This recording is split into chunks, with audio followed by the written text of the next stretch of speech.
수사가 지난 촛불 집회 당시 독자적으로 위수령 발동과 계엄령 시행 등을 계획한 문건이 나왔습니다.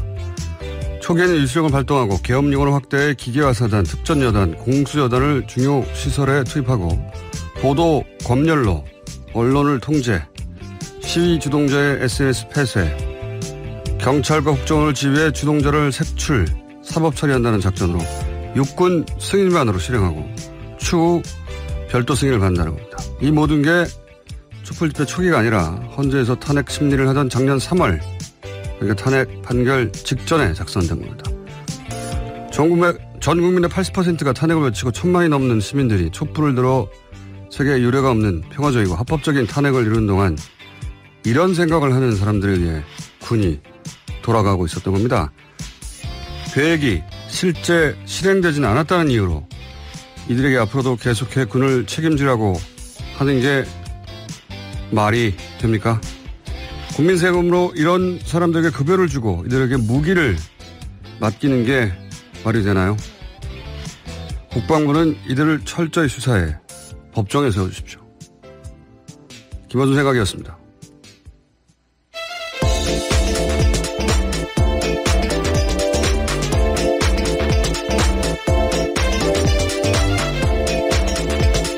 시사인의 김은지입니다. 네. 어제 나온 뉴스 중에 가장 핫한 건 이 뉴스인 것 같아요.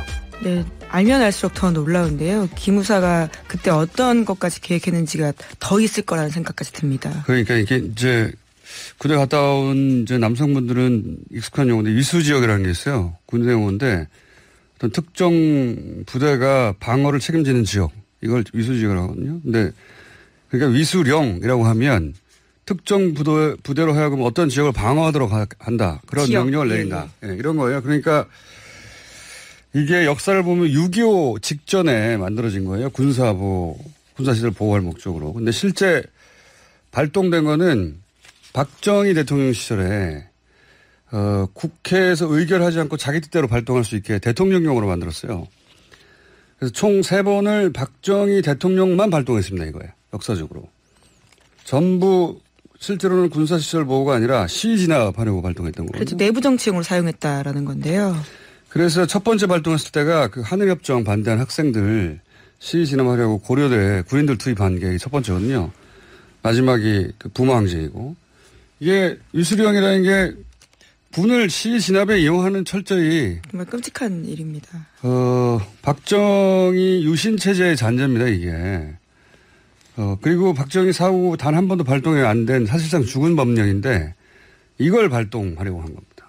예. 그리고 거기 기계화 사단 투입 얘기 나오거든요. 이게 역시 이제 여성분들이 익숙하지 않은 용어인데 말하자면 시내 탱크 장갑차 들어오는 거예요. 예. 그렇게 하겠다는 거고. 그리고 이 문건을 보면 촛불 집회에 참여하는 사람들 종북으로 지칭하지 않습니까? 종북? 그러니까 간첩으로 보는 거죠, 간첩. 이런 계획을 세웠다는 자체가 유신 체제, 예. 그 사고방식을 그대로 가지고 있는 군인들이 당시 군의 정보기관을 장악하고 있었다. 이런 소리죠. 예. 네, 문건이 나왔기 때문에요. 이제까지 의혹으로 무성했던 것들이 다 증명이 되는 건데요. 계획을 세웠던 건 다 사실이었던 겁니다. 그런 발상, 그러니까 실행이 안 됐다는 가지고 면책이 안 된다고 봅니다. 이건 전혀. 예, 그렇죠. 사실 헌법재판소에서 다른 결정이 나왔다면요. 당장 시행될 수 있는 내용들이었습니다.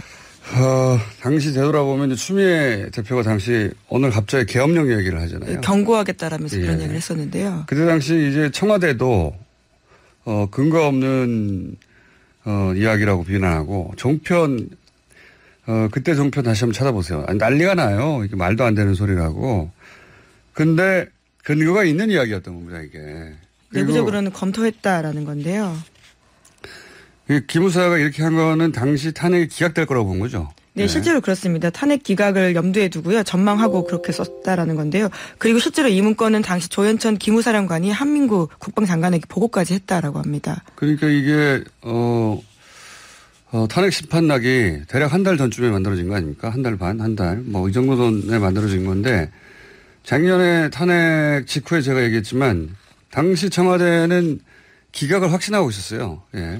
그때도 얘기했지만 청와대 주방에서 추가 케이크 만들고 있었다니까요. 네, 잘못된 정보 때문에 더욱더 판단을 못했다라고 볼 수 있는데요. 어쨌거나 그런 전망들의 문건들이 꽤 올라갔었다고 볼 수 있습니다. 탄핵 기각된다고 위수령 그리고 계엄령을 자기들이 왜 계획하고 있습니까?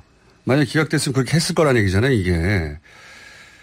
추가 케이크 준비하고 있었고 그때도 얘기했지만 탄핵 직후 내각도 미리 구성하고 있었어요. 이게 이제 뉴스가 안 나왔는데 실제 그런 제안을 받고 청와대 인근에 모여서 회의도 했습니다. 그런 제안 받은 사람이 있어요. 예. 네, 이번 문건에도 보면요. 탄핵 심판 결과에 불복한 대규모 시위대가 서울 중심으로 집결해서 청와대 헌재 진입 점거를 시도할 수 있다는 식의 이야기가 있습니다. 이 친위 구테타죠. 친위 구테타. 예. 친위 구테타를 당시 기무사령관이 조현천 사령관이거든요. 이 사람은 문고리 3인방과 긴밀한 관계였다. 최순실 라인이었다라고 말하는 추국장 있었습니까? 국정원 추국장? 예. 추국장과 만난 후에 그 이전까지는, 승진이 계속 떨어져가지고 안 될 거라고 하다가 만난 직후에 기무사령관으로 발령이 났다. 이런 의혹이 당시, 작년 1월인가요? 그때 보도되기도 했었어요. 네. 추명호 국장은 우병우 라인이라고 해서 정말 실세로 불렸던 사람입니다. 저는 이게 이 문건은 문건 하나가 아니라 당시 최순실 라인의 이제 국군 정보기관이 어떻게 친위 구태세를 기획했는가 그런 일이거든요. 전부 영창갈 사안이라고 봅니다. 저는. 예. 이게 실행이 안 됐다고 해가지고 뭐 실행도 안 됐는데 뭐 넘어갈 일이 아니라고 봅니다. 저는. 관련해서 이 문건을 네, 이철희 의원실에서 공개를 했는데요. 이 문건을 공개한 이철희 의원과 저희가 3부에서 인터뷰를 나눠볼 예정이고요. 하여튼 기무사는 계속해서 놀라운 뉴스가 계속 나오고 있습니다. 네, 기무사 당시에 이것들이 불법이라는 점도 충분히 인지하면서요. 우회할 방법까지 문건을 제시했다라고 하는데요. 자신들이 그때 했던 일들이 얼마나 문제가 있는지도 스스로 알고 있었다라는 겁니다. 이게 만에 하나 당시 탄핵이 정말 기각됐다면 야 어떻게 됐을까요? 서울 시내 탱크 들어오고 뭐 난리가 났을 거라고 봅니다. 예, 계엄령하고 사람 몇은 죽었을 것 같습니다. 최소한. 그런 계획을 세웠다고 합니다. 군이 자기들이 뭔데 이런 계획을 세웁니까? 예, 저는 이거 작성한 사람과 이 회의 관련된 자들 다 차단해서 책임을 물어야 된다고 봅니다. 네, 반복되지 않기 위해서는 철저한 조사 그리고 처벌이 필요한 겁니다. 군에 남겨두면 안 되죠. 네. 이런 사고방식을 가진 사람들 군에 있으면 안 되는 거죠. 자, 기무사 관련 뉴스가 또 있습니까? 네, 관련된 뉴스들을 계속 좀 전해드리면요. 기무사 참모장 소장이 2014년 세월호 참사 당시에 기무사 가동했던 세월호 관련 TF에서 활동했다고요. 오늘 아침 경향신문이 보도했습니다. 기무사 참모장은 기무사령관을 보좌하는 자리로 기무사 내 2인자라고 할 수 있는데요. 그러니까 이렇게 높은 사람조차도 세월호 TF에서 활동했다는 사실이 뒤늦게 드러난 겁니다. 구테타예요, 이건 구테타. 구테타를 기획했던 거 예전에 역정모의 한 거죠. 예. 그때는 3족을 말했습니다. 그랬을 지금은 그럴 수는 없고요. 어쨌든 이 관련 여단을 철저히 찾아내야 된다고 네, 봅니다. 아직도 현직에 있다. 그리고 고위직이다라는 사실이 중요한 건데요. 철저하게 문제제기해야 됩니다. 이런 사람들이 어떻게 국군의 정보기관을 책임지고 있습니까? 참. 기무사 관련해서 또 놀라운 뉴스가 있어요. 네, 어제 천정배 민주평화당 의원이 밝힌 내용인데요. 국군 기무사령부가 세월호 사고 직후에 선사인 청해진 해운 직원들과 통화한 정황이 확인됐다면서 철저한 진상규명을 촉구했습니다. 기무사 직원 2명과 청해진 해운 직원들이 세월호 참사 당일부터 통화한 내역들을 공개한 건데요. 수차례 연락했습니다. 이게 참 희한합니다. 이 세월호 사건은 정말 희한해요. 그 세월호와 국정원의 특수관계는 여러 정황이 그 사고 초기부터 나왔죠. 세월호의 업무용 노트가 세월호 침몰하고 한 2달 있다가 예, 컴퓨터가 건데요. 노트북이 건져졌었는데 거기에 아래 한글 파일로 제목에 국정원 지적사항이라는 문건이 나왔었어요. 그때. 네, 그랬죠. 여기 보면은 여객선을 어떤 색으로 칠하느냐 잿더리 위치 무슨 만기칠람 했다고 볼 수 있는 건데요. 오락실에 있는 바닥 데코는 뭘로 한다. 이런 거를 왜 국정원이 감소를 합니까? 예. 그냥 사기업의 여객선인데.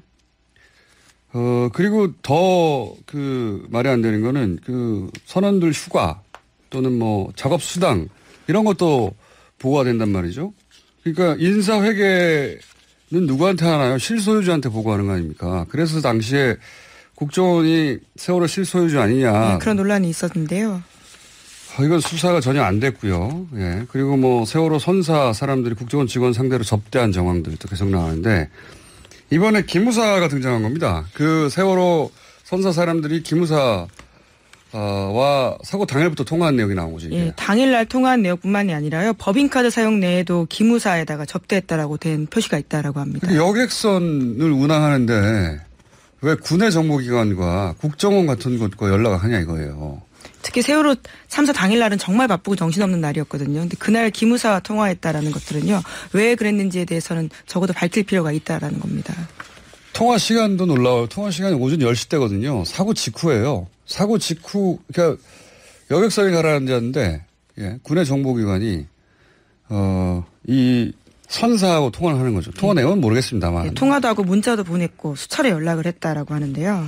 이 세월호는 뭐 침몰 원인도 여전히, 의혹의 대상이지만, 이 국가 정보기관들이 왜 세월호가 이렇게 연결이 되는지, 이거 마땅히 수사돼야 되는 사안이라고 봅니다, 저는. 예. 세월호는 여전히 너무 많은 미스터리에 둘러싸여 있어요. 이것도 기무사 관련한 뉴스로 나온 겁니다. 자, 다음은요. 네, 북한 관련된 소식도 전해드리겠습니다. 마이크 폼페이오 미국 국무장관이 세 번째 평양행에 나섰는데요. 현재 비행기 안에서 트위터까지 남길 정도입니다. 오늘 오후에 평양에 도착할 것으로 보이는데 6월 12일 북미 정상회담 후속 협상차 1박 2일 일정으로 방북하게 됩니다. 5시간 전쯤에 트위터에 쓴 내용을 보면요. 김정은 북한 국무위원장이 합의한 최종적이고 완전하게 검증된 북한의 비핵화를 향해서 우리의 노력을 지속해 나가길 고대한다라고 썼고요. 또 자신과 함께 방북길에 동행한 기자들 사진까지 올리면서 이번 일정에 기자단과 함께 돼서 기쁘다라고 썼습니다. CBID 이제 안 씁니다, 미국에서. 예. 네, FFVD를 씁니다. 예. FF. 예.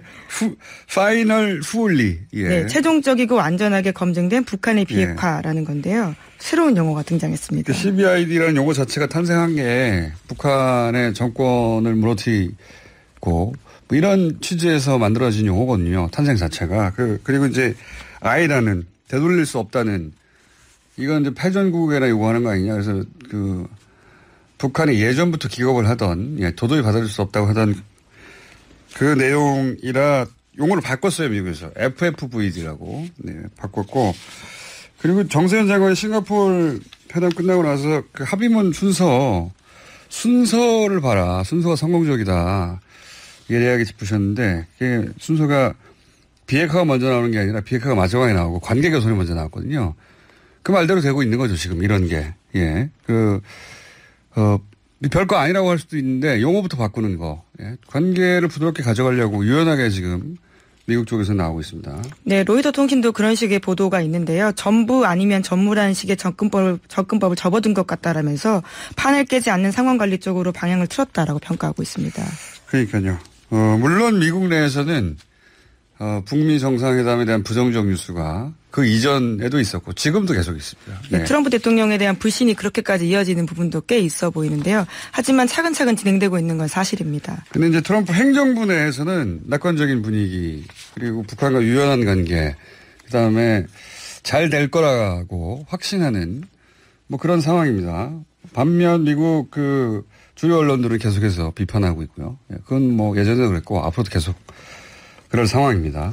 네, 이번에 기자들과 함께 가서요. 또 이번에도 유해 송환 문제를 마무리 짓고 오는 게 아니냐라는 기대감이 올라가고 있는데 2차 방북 당시에도 억류되었던 미국인 3명 데리고 왔듯이 이번에는 그런 이벤트가 벌어지는 게 아니냐라는 관측이 있습니다.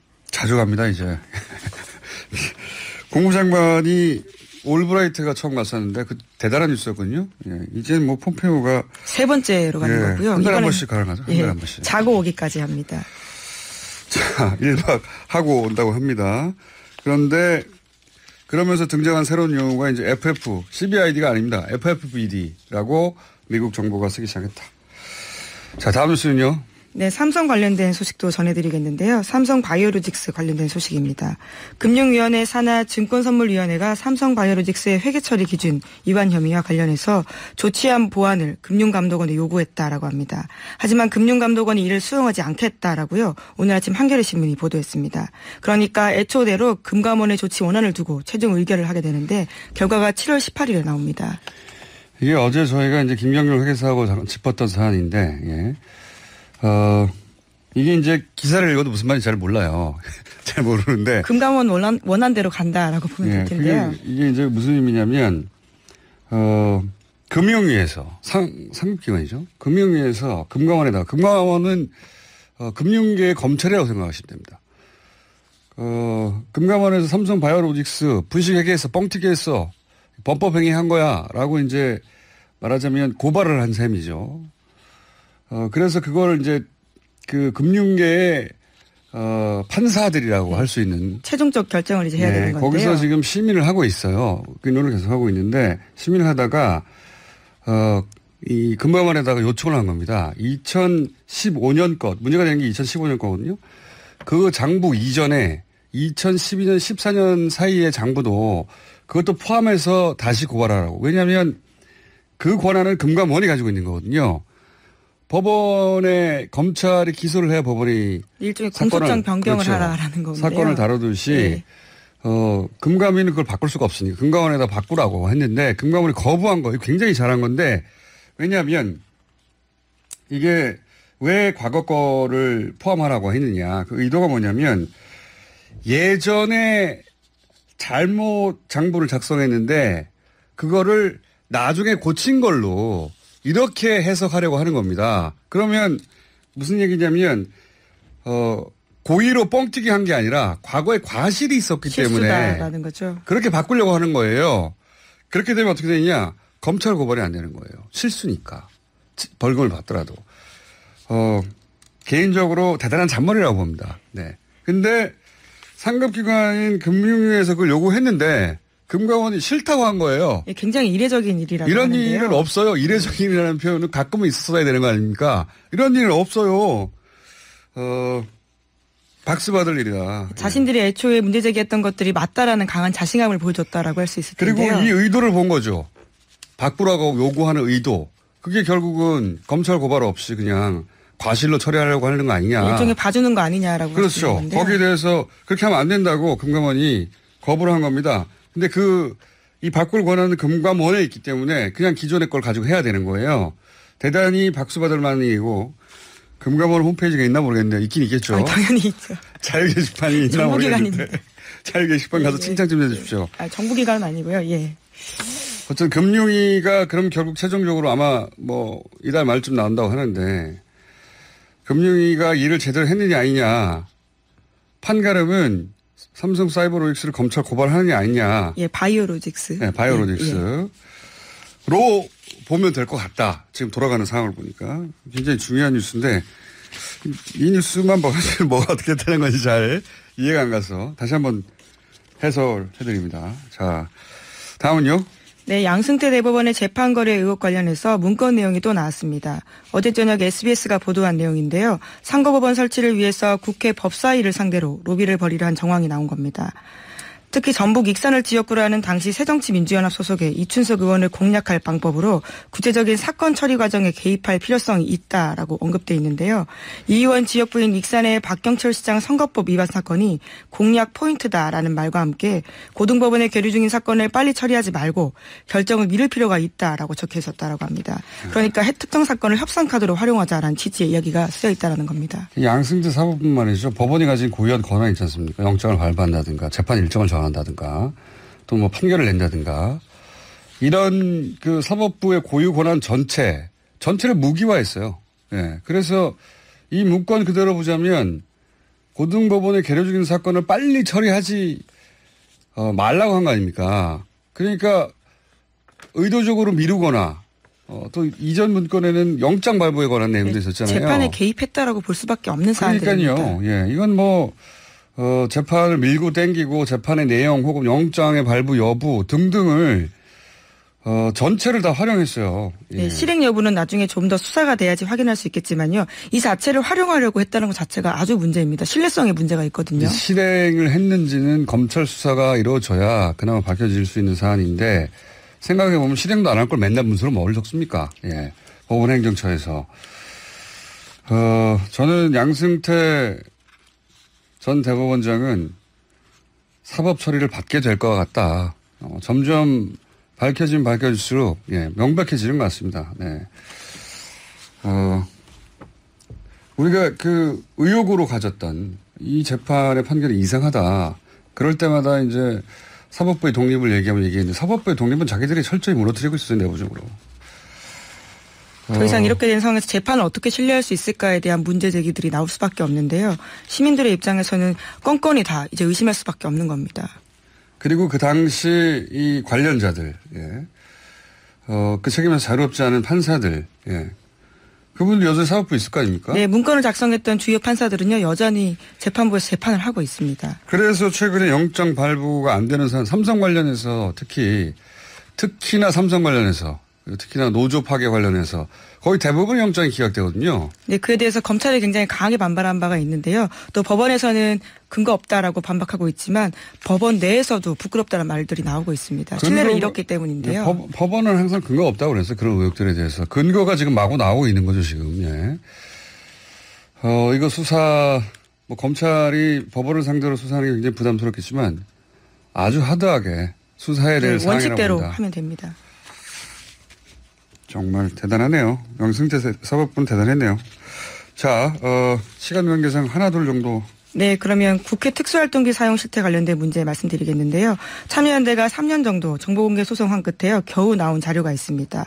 어제 그 내용들이 자세하게 공개가 됐는데 국회에 배정돼서 묻지마 예산으로 쓰이는 특활비가 매년 80억 원 안팎이었다라고 합니다. 심지어 수령인이 누군지조차 밝히지 않고 집행한 돈이요. 3년 동안 60억 가까이 된다라고 합니다. 저는 그 특수활동비 쓸 수 있다고 봅니다. 쓸 수 있다고 보는데 중요한 건 뭐냐. 그러면 그 내역이 확실하게 나와야 되죠. 그렇죠. 투명하게 공개되지 않았다라는 점에 대해서 문제 제기를 하고 있는 건데요. 이게 이제 그 누가 가져갔는지 없는 돈도 많고, 예. 그리고 예를 들어서 출장 가는데 8천만 원 가져가서 영수증이 하나도 없다. 이런 경우도 많거든요. 예, 지금 그런 건들이 계속해서 나오고 있습니다. 깜깜이 사용 내역이 너무 많다라고 하는 건데요. 저는 국회에서 활동비가, 그러니까 국회 세비 외에 활동비가 필요하면 예산 책정해서 할 수 있다고 보는데 그러면 거기에 대해서 반드시 내역이 있어야 한다. 법안은 노회찬 의원은 아예 이거 없애버리자고 법안을 낸 것 같은데. 예, 아예 그런 내용인데 국회가 국가정보원이나 경찰처럼 기밀 요한을 수사활동하는 게 아니기 때문에요. 특활비 폐지가 필요하다라는 개정안도 낸 바가 있습니다. 아니 이거 가져가서 자기들이 용돈을 썼는지 어딘지 알 수가 없잖아요. 예. 그래서 저는 그 활동비 쓸 수 있다. 예. 국회의원들 세배를 줄이고 사람 숫자를 자꾸 줄이자고 그러는데 그게 아니라 돈을 많이 주고 제대로 활동하라고 해야 된다고 봅니다. 저는. 그런데 이런 게 문제인 거죠. 네, 네, 돈은 많은데 어떻게 썼는지 알 수가 없어요. 네, 지금까지 네. 특수활동비 사용 내역도요. 계속 공개하고 있지 않다가 소송 끝에 겨우 일부가 나온 거에 불과합니다. 자, 이 문제는 이제 한동안 계속 거론이 될 테고 다음 주는 저희 고정 출연하는 의원들에게 다 물어보겠습니다. 저 개인적으로는 쓸 수 있다. 쓸 수 있는데 내역은 확실해라.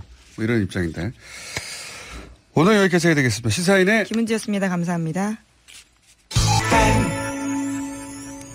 박소연의 좌우로 정렬 2588 대리운전 협찬 서울 투피스 제공 7시 33분 교통정보입니다. 강변북로 구리 쪽으로 가양대교부터 서강대교까지 그리고 이촌동 부근 시속 30km 내외로 이동하고 있고요. 올림픽대로 하남 쪽으로는 행주대교부터 양화대교 사이 그리고 여의도 부근이 밀립니다. 반대 일산 공항 쪽으로 올림픽대로가 암사대교부터 반포대교까지 군데군데 밀리고 있는데요. 35분은 걸리고 동부간선도로는 성수 쪽으로 상계교부터 녹천교 또 장안교에서 용비교까지 정체입니다. 박소연의 좌우로 정렬 2588 대리운전 협찬이었습니다.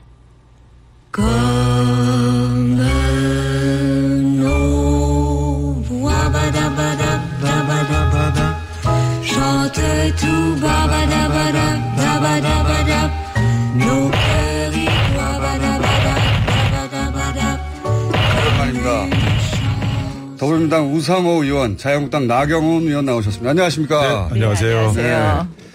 네. 두 분이 오랜만에 이렇게 몇 주 만이죠, 이게? 한 3, 4주 된 것 같은데. 네, 4주 만에. 네. 4주 만에, 예. 휴가들 다녀오셨습니까? 휴가라뇨 지금. 지금 저당이 아니 휴가 지금 저당이 지금 휴가 쓸 여유가 하실 수 있어요. 저희가 지금 아니, 자유한국당은. 돌 맞아요 지금. 자유한국당은, 딱히 의원님들은 하시는 일이 별로 없는 것 같은데, 비대위 준비만 바쁜 거 아닌가요?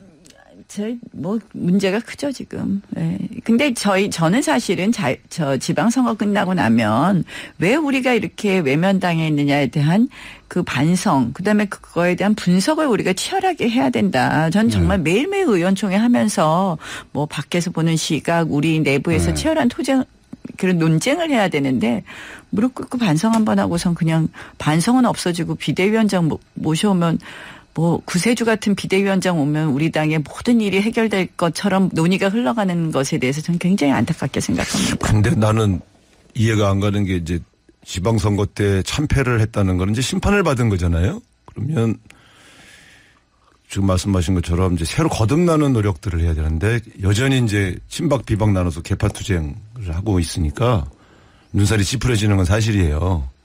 특히 그 친박이라고 불려지는 분들은 나는 좀 양심이 없는 것 같아. 예? 오히려 비박들 물러가라 이렇게 주장한 걸 보면서 야 지금 당장 물러가야 할 사람들이 오히려 적반하장 아닌가 싶은데 그런 거 정리를 못 해요? 지금 이제 나경원 나한테 하듯이 한번 딱 펀치 한번 날려보지. 지금 문제는 사실은 저는 이렇게 당이 혼란스러울수록 저는 원칙으로 가야 된다 생각을 하는데요. 이 비대위라는 걸 우리가 지금 20대 들어와서 비대위 체제를 벌써 2번 했어요. 총선 패배했다고 비대위 한 번 하고, 예, 그다음에 탄핵도 하고 나서 또 비대위 했는데 비대위 체제가 성과를 낼 수가 없거든요. 그런데 왜 낼 수가 없는 겁니까? 아니 실질적인 권한도 없고요. 비대위가 성공한 케이스는 예전에 이제 김종인 비대위원장 이런 얘기를 하는데 박근혜 비대위. 예, 박근혜 비대위 또는 이제 그 문재인 또 민주당 가서 한 김종인 비대위.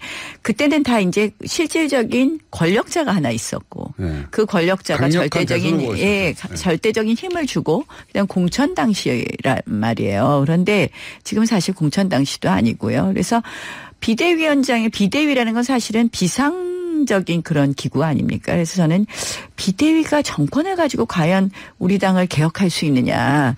우리 당을 정말 잘 알고 정치도 잘 알고 이런 분이 그다음에 막강한 힘이 있어야 되는데. 혁신에 관한 하는 정권을 안 주면 누가 외부에서 그 어떤 혁신을 할 수 있을까요? 네? 어떤 혁신을 할 수 있을까요?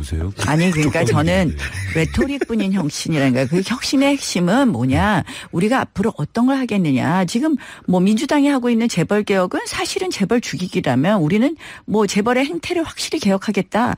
이런 아젠다를 갖고선 하나씩 해야 되는 거가 어떻게 보면 우리의 정책적인 아젠다부터 시작해서 그렇게 해야 된다고 생각을 하고요. 그래서 저는 국민들이 지금 자유한국당에 대해서 제일 싫어하는 것부터 없애는 거예요.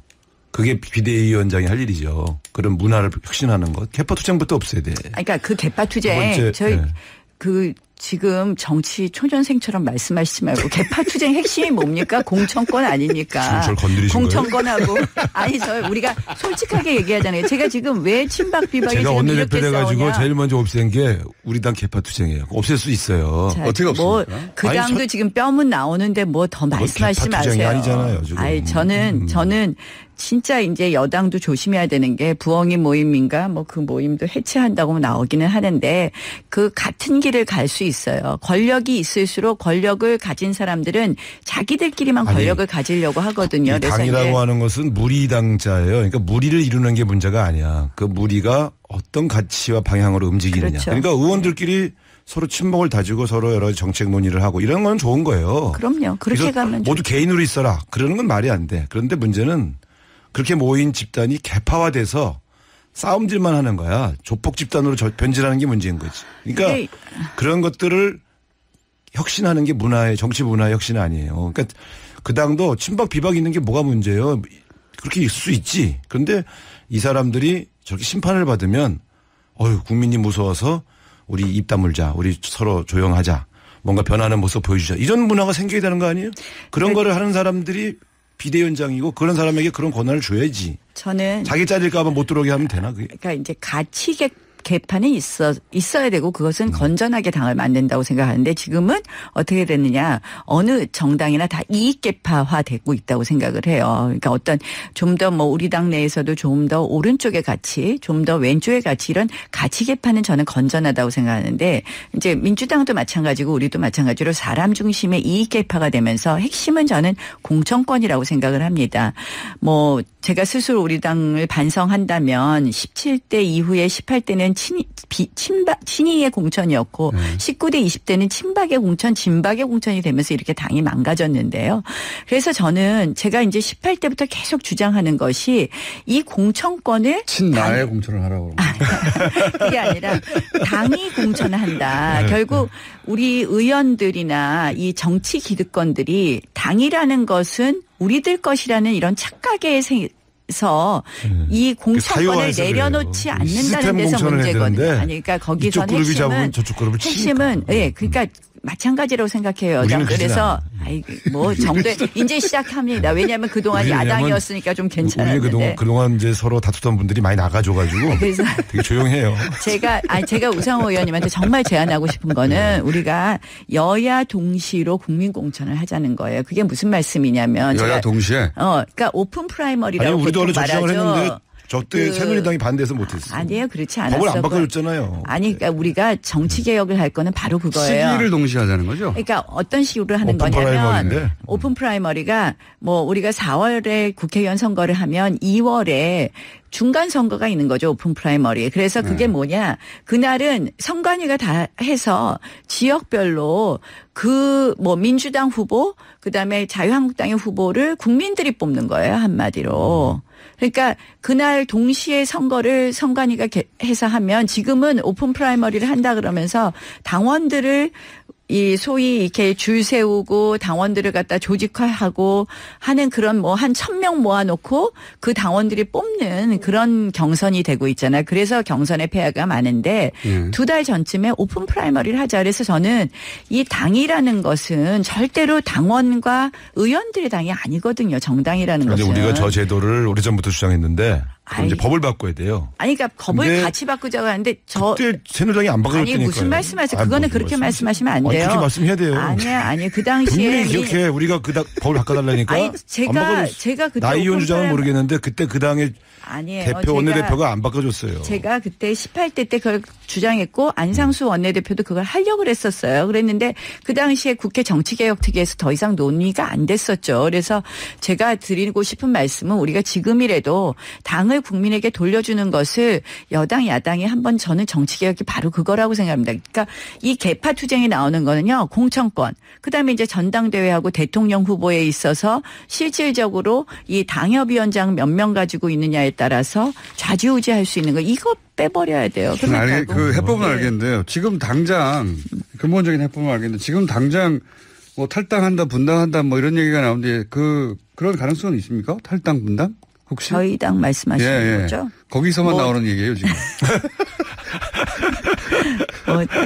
지금 당장 그런 일은 없을 거라고 생각을 하고요. 보수가 이제 통합해야 되는 것이 그것이 다시 살 길이라는 생각은 하고 있는데. 통합이라고 하면 바른미래당 쪽으로 나갔던 탈당파들 돌아와서. 크게 다 열어놓은 아예 바른미래당과 거죠. 당대당 하는. 아니 그런 구체적인 논의가 있는 것은 아니지만요. 어쨌든 보수 가치를 같이 하는 보수 가치라는 말이 너무 지금 오염되었지만 새로운 우파 가치를 같이 하는 사람들은 다 같이 할 수 있다라는 그런 열린 마음을 가져야 된다고 생각을 하고요. 그런 과정에서 분당이라는 것은 좋은 카드는 아니다 이렇게 생각을 하고 그건 국민 마음에 멀어지는 거라는 생각은 하고 있다고 생각합니다. 가능성은 없는 겁니까? 탈당 분당 이런 건? 서로 나가라고 하잖아요. 자꾸 질문을 하셔도 해법이 없을 것 같아요. 저 내부의 분열과 갈등, 싸움을 계속 벌어지는 하는 다른 대안을 가지고 추진하는 게 굉장히 동력이 안 생기죠. 그러니까 제가 볼 때는 좀 답답한 상황이 아닌가 싶고. 조금 더. 바른미래당하고 통합한다고 그러는 순간 안철수 씨가 또 반발하잖아요. 저는 그래서 하나씩 정리하는 게 맞다고 생각을 하고 우리 당에서 이제 지금 제가 자꾸 이제 비대위원장이 모든 걸 할 수 있다고 생각하는 건 착각이다. 그래서 저는 뭐 지금 당장 전당대회를 하는 것은 또 맞지 않지만 이 비대위원장이 와서 어느 정도 관리형 비대위원장보다는 좀 낫지만 그렇다고 해서 비대위원장에게 우리가 컨센서스 없이 모든 것을 다 준다는 것은 사실상 하기도 어려운 거고 해서 이제는 선출된 권력을 적당한 시점에 만들어야 되지 않느냐 그런 생각을 하고 조기 있습니다. 전당대회론입니다. 저 주장. 아니 조기 전당대회하고는 또 다릅니다. 조기 전당대회는 이제 당원 단계에 따라서 2달 안에 하자는 거고요. 저는 어느 정도 정리되는 거 또 일종의 지금 계파 싸움이 심하게 된 것은 결국 전당대회 룰하고도 관련된다고 생각을 해요. 그러니까 왜냐하면 지금 전당대회 룰은 당협위원장을 줄 세워서 하는 선거가 가능한 전당대회 룰이거든요. 그래서 그래서 저도 그런 부분을 정당생활 해보면요. 조금 저렇게 고쳐주는 의원들끼리 것이. 이해관계 때문에 투닥투닥 싸울 때 사실은 전 당원과 국민들에게 물어보는 방식으로 정리하는 게 제일 맞아요. 자기네끼리 정리가 되겠어요. 그러니까 제가 볼 땐 그 당도 어차피 비대위도 뭐 위원장 하겠다는 사람도 별로 없어 보이는데 빨리 전당대회 열으시는 게 나을 거예요. 제가 이런 조언도 드립니다. 아니 저는 이제 이미 좀 이럴 때일수록 그냥 원칙대로 해서 적당한 시점에 빨리 전당대회 해야 되고 그럼 당대표 비대위원장은 나가시려고요? 아니 근데 나의원 빨리 나가셔서 그럼 이제 남과 여야 안 나오시고 지금 언제 전당대회 할지도 모르는데 무슨 당대표 말씀하세요. 저는 아니 사실은 하면은 나가실 겁니까? 자꾸 그것만 자꾸 물어보세요. 궁금하잖아요. 지금 나오셨으니까. 당을 반성하고 당을 바꿔야 되는 게 먼저인데 반성을 지금. 하시는 것 같아요 보니까. 다른 이야기 하시죠. 저희 당, 저 당도 걱정해요. 그 지금 민주당 뼈머니 얘기, 얘기까지 나오고. 우리 당이 뭐가 걱정이에요? 얘기 좀 해보세요. 민주당 아니 전당대회 이게 이제 얘기해볼까요? 조심하시라고. 아니 조심할게요. 네. 조심해서 우리 지금 막 다른 모임도 주제, 해체하고 막 많던데 그러잖아요. 다른 지금. 주제 우리는 그런 거 말씀하시죠. 빨리빨리 한다고. 뭘 지적을 받으면 우리는 바로바로 고치는. 지금은 이제 절대적인 권력자가 있으시니까 그렇고요. 이제 저희는 이제 지금 그런 게 다 없는 상태니까 이렇게 더 많이 싸우는데 저는 이럴 때일수록 모든 뭐 다음 대선 후보들 하고 싶은 사람들이 다 활동할 수 있는 공간을 마련해 줘야 될 때가 아닌가. 누구는 되고 누구는 안 되고 하는 배제할 때가 아니라 좀 그래서 그런 열린 리더십을 가진 사람이 다음에 좀 당권을 도전한다든지 이런 것도 좀 필요하지 않나 이런 그게 생각도 본인인가요? 제가 얘기를 할 수가 없어요. 얘기를. 아니 근데 내가 하고 싶은 질문을 지금 김호준 씨가 제가 하고 있어. 얘기를 할 수가 없어요. 저는요. 왜 지금 눈동자에 써 있어요. 지금 딱 나경원이 책임자다 이렇게 딱. 그게 아니라 이 지금 뭐 우리 당내에서는요. 전부 다 너 나가라 하고 지금 그러고 있기 때문에. 거기 너가 나경원 의원인가요? 아니 뭐 이런저런 얘기들이 많이 있으니까. 누가 또 준비해요? 진짜 궁금하긴 하네. 그러니까요. 하시는 분들이 좀 있죠. 있어요? 근데 지금 이제 급한을 그중에 의원님도 들어갑니까? 저는 뭐 저희 워낙 개파가 없어서 좀 약간 좀 생각을 좀 생각은 하고 계시는군요. 예. 이제 이렇게 정리를 하시는군요. 많이 생각은 하고 네. 있는 것으로 참. 민주당 전당대회는 지금 많은 분들이 나오는 것 같은데요. 민주당 전당대회 얘기도 공격해 보세요 한번. 우리도 민주당 지금 전당대회. 저기 전당대회 당 대표와 최고위원으로 출마 거론되는 분이 지금 우리 국회의원 중에 10%는 되죠. 10%. 근데 민주당 전당대회는 저는 제가 왜 걱정하냐면 네. 제가 아까도 당이라는 거는 그 당원과 의원 것이 아니라 그 당의 가치를 사랑하는 국민들의 것이에요. 그게 대의민주주의에서 나오는 정당 개념인데 민주당이 이번에 당대표 전당대회 앞두고 권리당원의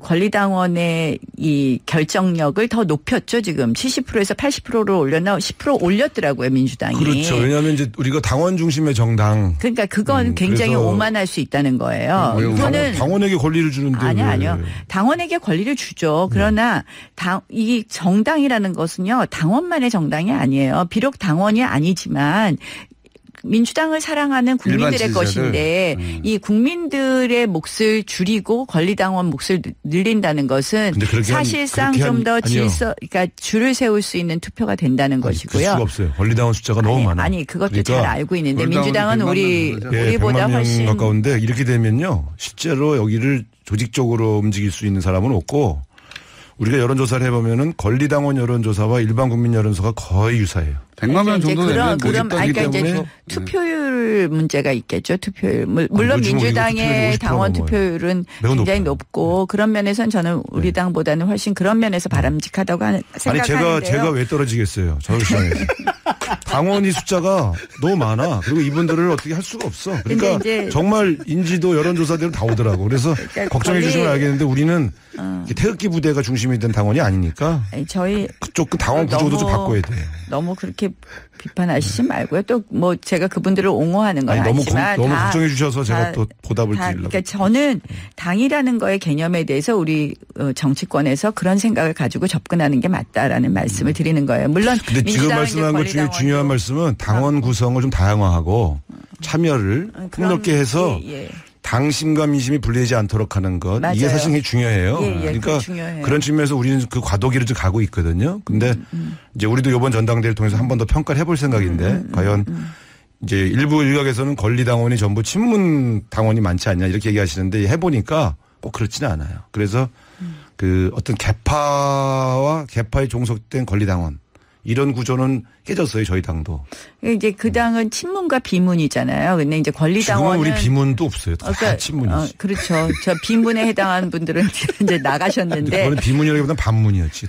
근데 이제 그 권리당원은 전부 다 친문처럼 보이는 그런 게 좀 걱정되고 뭐 제가 사실 이제 뭐 민주당 걱정할 일은 아니지만 뭐 아까 당심과 민심이 일치돼야 되고 뭐 이런 부분에 대해서 우리가 다 같이 더 고민해 보면 좋겠어요. 그래서 제가 계속 얘기하는 게 여야 동시에 오픈 프라이머리 한번 해보자는 거예요. 저는 그건 저도 원래 그건 하고 하자는 건데. 그거 한번 해보고 전당대회 룰 같은 거에서 당심과 민심을 일치하는 노력을 양쪽 정당 모두 노력하고 그러면 조금 더 정치가 좋아지지 않을까 이런 생각을 해봅니다. 지금은 일단 보수 개혁, 그 보수 정치 세력도 중요하거든요. 우리나라에. 뭐 하긴 제가 뭐 저희 당부터 고쳐야 되는데 전체 얘기하는 것보다는 노력해 보겠습니다. 우상호 의원님은 안 나오시는 어디 학원 다녀오신 거예요? 네? 학원 다녀오신 것 같은데. 왜요?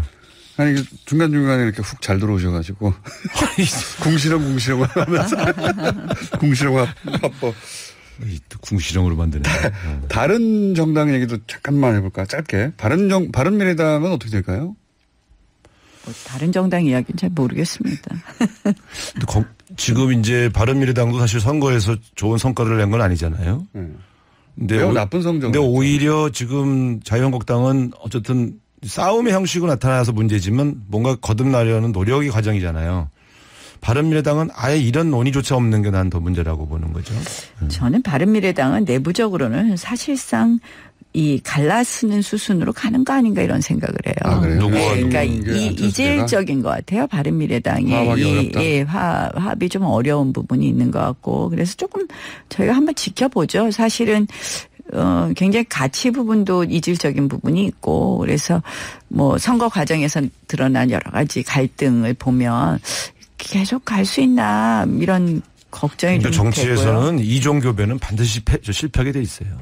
지금 이제 근데 그럼에도 불구하고 지금 국회는 그렇게 되어 있는 상태. 사실 이제 평화당과 정의당이 합친 평화정의의 모임인가요? 거기도 마찬가지고 그런 상황이기 때문에 상당히 국회 운영이 쉽지는 않은 그런 과정이라고 생각합니다. 알겠습니다. 특활비 문제는 어떻게 보십니까? 특활비를 다 없애버리자고 하는 주장도 있고, 특활비 그동안 문제가 지금 원내대표여서 특활비를 좀 만져본 우상호 의원 그리고 상임위원장도 해보셨으니까 나경원 의원도 조금 많이 보셨지 않습니까? 특활비를. 뭐 상임위원장. 액수는 원내대표가 훨씬 크죠. 비교할 수가 없죠. 지금 특활비가 되게 국회의장, 원내대표, 상임위원장 이렇게 구성이 되어 있는데 실제로는 이제 홍준표 대표처럼 생활비를 썼다 이렇게 고백하신 분 때문에 이게 문제가 된 건데 대체로는 생활비를 안 써요. 그러니까 다 이 국회 운영과 당 운영 과정에서 쓰는데. 영수증 저는 특활비. 그 특활비를 사실은 좀 투명하게 바꿀 때가 되긴 됐죠. 왜냐하면 저런 불필요한 오해를 받지 않도록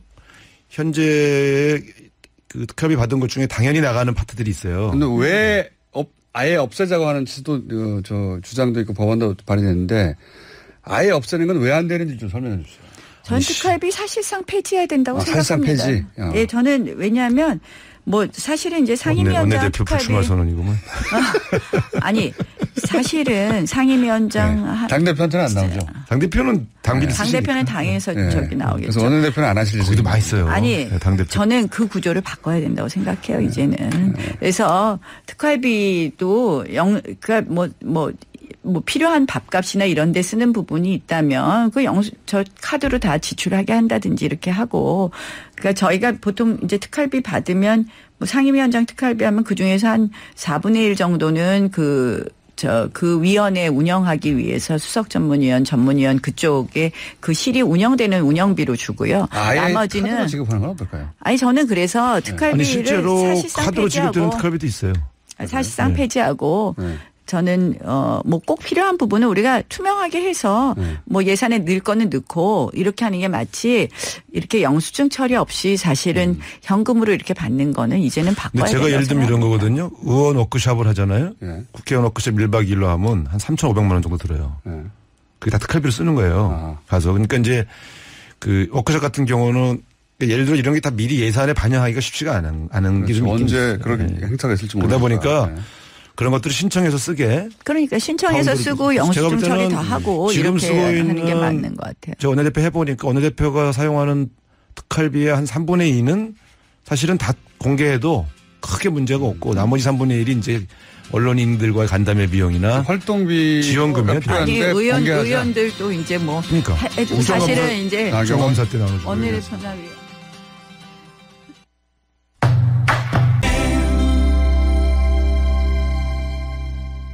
FM 95.1MHz 시민의 방송 TBS에서 8시를 알려드립니다.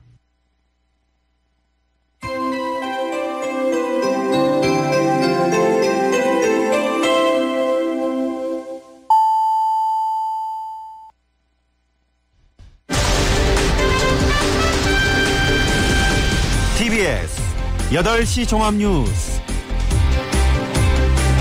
비핵화 후속 협상을 위해 방북길에 오른 폼페이오 미 국무장관이 오늘 평양에 도착합니다. 수백억 원대 탈세 혐의를 받는 조양호 한진그룹 회장의 구속영장이 기각됐습니다. 정부가 기내식 공급 차질에 대한 아시아나 항공의 배상이 적절하지 않을 경우 행정처분에 나서기로 했습니다. 미국이 오늘 오후부터 중국산 제품에 폭탄 관세를 부과합니다. 중국도 맞대응을 예고해 미중 무역전쟁이 초일기에 들어갔습니다. 이상 이 시간 주요 뉴스입니다. 6.12 북미 정상회담 후속 협상을 위해 방북길에 오른 마이크 폼페이오 미국 국무장관이 오늘 평양에 도착합니다. 북미 간 논의에 진전이 있을지 주목됩니다. 김종민 기자입니다. 폼페이오 장관은 1박 2일간 김정은 국무위원장을 포함한 북한 인사들과 만나 6.12 정상회담에서 합의한 비핵화의 구체적인 방안을 논의합니다. 다만 비핵화의 시한을 정한 이른바 시간표는 논의되지 않을 전망입니다. 미 국무부 헤더노트 대변인입니다. 비핵화 시간표를 내놓는 분들이 있긴 하지만 국무부는 시간표를 제시하지 않을 겁니다. 폼페이오 장관이 그동안 거듭해서 말해왔기 때문에 북한은 그가 무엇을 원하는지 잘 알고 있습니다. 미국 정부의 이런 태도는 일부 외신 보도대로 북한을 압박하는 것보다 단계적인 협상이 더 승산이 있다는 우리 정부의 조언을 받아들인 때문으로 풀이됩니다. 외교부 노규덕 대변인의 말입니다. 한미 양측은 한반도의 완전한 비핵화라는 목표와 관련해서 건설적인 방안에 대해 폭넓게 의견 교환을 하고 있습니다. 폼페이오 장관은 대신 핵시설 신고와 사찰, 검증 등 비핵화 전 과정에 대한 북한의 성의 있는 답변을 이끌어내는 데 주력할 전망입니다. 특히 북한의 진정성을 확인하기 위해 핵무기 등 대량살상 파괴무기와 탄도미사일 현황, 관련 시설 목록 등을 요구할 것으로 보입니다. 반면 북한은 제재 해제는 물론 관계 개선 방안에 대한 구체적인 조치를 요구할 것으로 보여 북미 간 접점을 찾을지 주목됩니다. TBS 뉴스 김종민입니다. 통일농구대회에 참가하고 있는 남북 당국자들이 어젯밤 평양 고려호텔에서 체육 실무회담을 개최했습니다. 밤 11시 50분에 시작된 회담에서 남북 당국자들은 이달 대전에서 열리는 코리아 오픈 탁구 대회와 다음 달 창원 세계사격선수권 대회에 북한 선수가 참가하는 문제, 8월 아시안게임 공동 입장과 한반도기 사용 문제 등을 논의했습니다. 남북 통일농구 마지막 날 경기에서 남자팀은 북측이, 여자팀은 남측이 승리했습니다. 먼저 여자부 경기에서 남측이 북측을 81대 74로 이겼고 이어 진행된 남자부에선 북측이 82대 70으로 승리했습니다. 남자부 경기에서는 지금까지 4차례 통일농구 맞대결에서 모두 북측이 승리하며 4전 전승을 기록했습니다. 북한이 일본과 남치 문제를 둘러싼 물밑 협의에서 일본의 독자적 경제 제재를 완화하지 않는 한 일본의 요구에 응할 수 없다는 생각을 전달한 것으로 알려졌습니다. 교도통신은 북일 관계 소식통들의 말을 인용해 북한이 제재 완화를 납치 피해자의 조사 재개 조건으로 내세웠을 가능성이 있다고 보고 일본 정부가 진위를 신중히 분석하고 있다며 이같이 보도했습니다. 북한은 납치 문제는 이미 해결된 사안이라는 입장을 바꾸지 않고 있지만 비핵화와 관련한 북미 협의가 진전되면 일본과의 본격적 협상이 필요하다고 판단해 일본의 태도를 탐색하는 것으로 보인다고 통신은 분석했습니다. 수백억 원대 상속세 탈루 등 비리 의혹을 받는 조양호 한진그룹 회장의 구속영장이 기각됐습니다. 서울 남부지방법원은 피의 사실들에 관해 다툼의 여지가 있고 이와 관련된 피의자의 방어권을 보장할 필요가 있어 현 단계에서 구속해야 할 사유와 상당성을 인정하기 어렵다며 검찰의 구속영장 청구를 기각했습니다. 이로써 조 회장의 둘째 딸 조현민 전 대한항공 전무의 이른바 물벼락 갑질 이후 조 전 전무와 조 회장 아내 이명희 씨에 이어 조 회장까지 한진 총수 일가에 대한 구속영장은 잇따라 기각됐습니다. 아시아나 항공 직원들이 기내식 대란 사태와 관련해 오늘 저녁 6시 서울 세종문화회관 앞에서 노밀 사태 책임 경영진 규탄 촛불문화제를 개최합니다. 직원들은 예견된 기내식 대란을 승객과 직원에게 미루는 경영진을 규탄하고 기내식 정상화를 촉구할 계획입니다. 또 기내식 납품 문제로 압박을 받다가 스스로 목숨을 끊은 기내식 납품업체 대표에 대한 추모도 진행 중입니다. 국토교통부는 기내식 공급에 차질을 빚은 아시아나 항공의 배상이 적절하지 않을 경우 행정처분에 나서기로 했습니다. 국토부는 기내식 공급 지연 사태가 안정화된 뒤 승객 배상 계획을 조사해 부적절한 경우 사업 개선 명령 등 행정처분을 할 계획입니다. 국토부는 기내식 공급 차질은 개선되고 있다며 이번 주말쯤에는 정상화될 전망이라고 밝혔습니다. 성폭력 의혹으로 재판에 넘겨진 안희정 전 충남지사의 두 번째 공판기일이 진행됩니다. 서울 서부지방법원은 오늘 오전 강제추행, 업무상 위력에 의한 간음 등 혐의로 기소된 안 전 지사의 두 번째 공판기일을 엽니다. 오늘 재판은 고소인인 김지은 씨가 피해자 증인신문을 위해 처음으로 재판 절차에 참여합니다.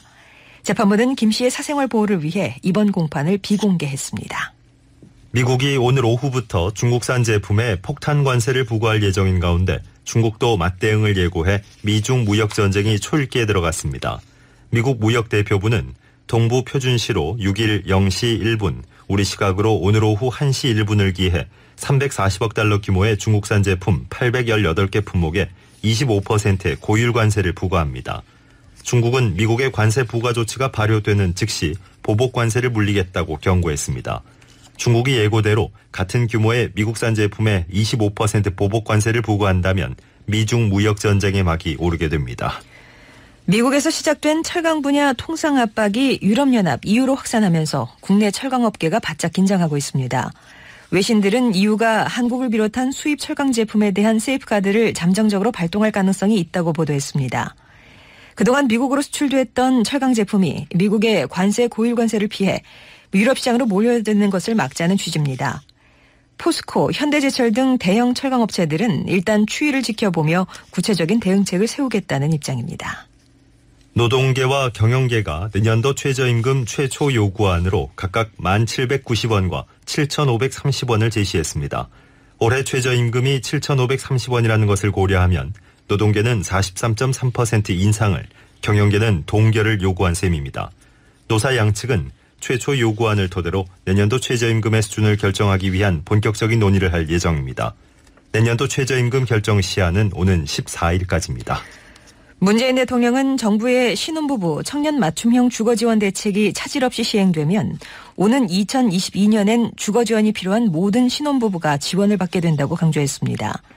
문 대통령은 어제 저녁 서울 오류동 행복주택단지에서 열린 신혼부부 청년 주거대책 발표 행사에서 그동안 내 집 마련을 위해 개인과 가족이 너무 큰 짐을 져왔다. 이제 국가가 나눠지겠다며 이같이 밝혔습니다. 그러면서 이번 대책에 투입되는 재정 규모는 지난 정부에 비해 3배에 달한다며 심각한 저출산 문제의 해결을 위해 국민께서 동의해 주시리라 믿는다고 말했습니다. 그동안 출산휴가 급여 지급 대상에서 제외됐던 자영업자와 학습지 교사 등 고용보험 미가입자도 급여 혜택을 받을 수 있게 됩니다. 대통령 직속 저출산 고령사회위원회는 이 같은 내용의 저출산 대책 핵심 과제를 발표했습니다. 정부는 우선 고용보험에 가입하지 않아 출산휴가 급여를 받지 못했던 보험설계사와 학습지 교사 등 특수고용직과 자영업자, 단시간 근로자 등에 대해 월 50만 원, 총 150만 원의 출산 지원금을 주기로 했습니다. 오늘 전국에 대체로 구름이 많이 끼겠습니다. 낮 최고 기온은 서울 28도, 인천 27도 등으로 예상됩니다. 서울의 현재 기온은 23도, 습도는 60%입니다. 8시 종합뉴스를 마칩니다. 뉴스 편집 김종민, 기술 오동균, 아나운서 황원찬, 송정이었습니다.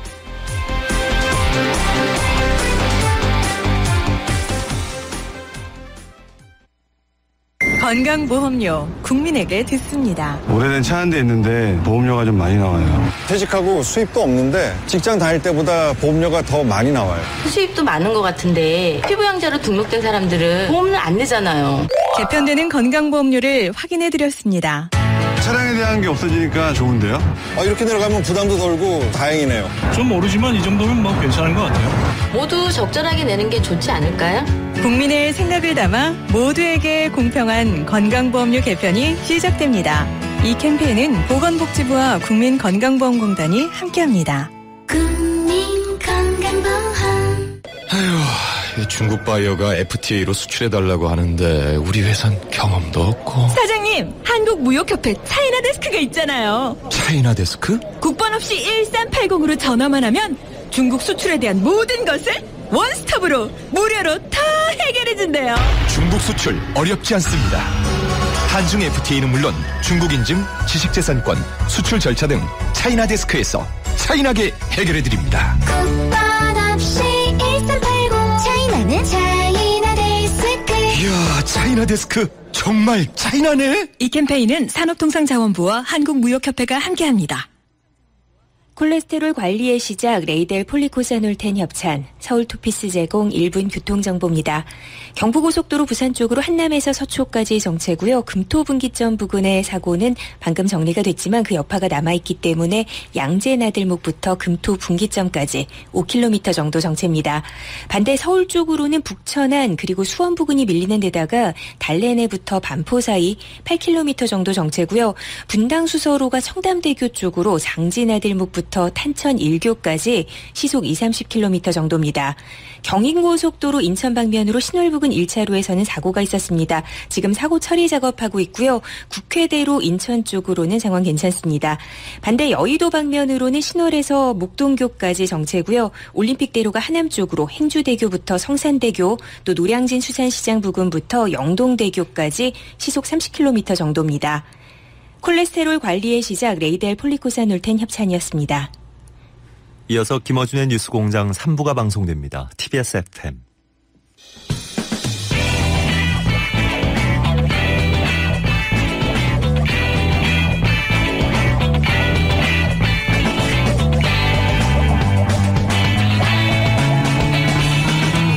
김어준의 뉴스공장.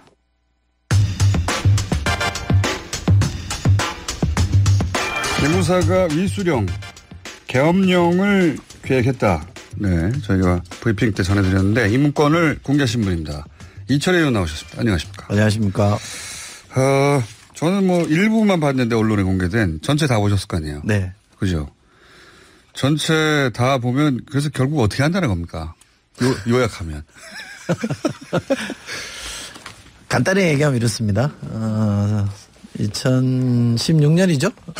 3월 10일 날 네. 헌재 탄핵 판결이 나오잖아요. 네. 그날을 기점으로 만약에 탄핵이 기각이 된다 그러면 네. 위수령을 발동하고 네. 위수령을 발동해서 안 되면 또 논란이 생기면 일반 계엄으로 가고 계엄령. 네. 일반 계엄 갔다가 다시 비상계엄으로 간다라는 네. 겁니다. 일반 계엄과 비상계엄의 차이는 뭡니까?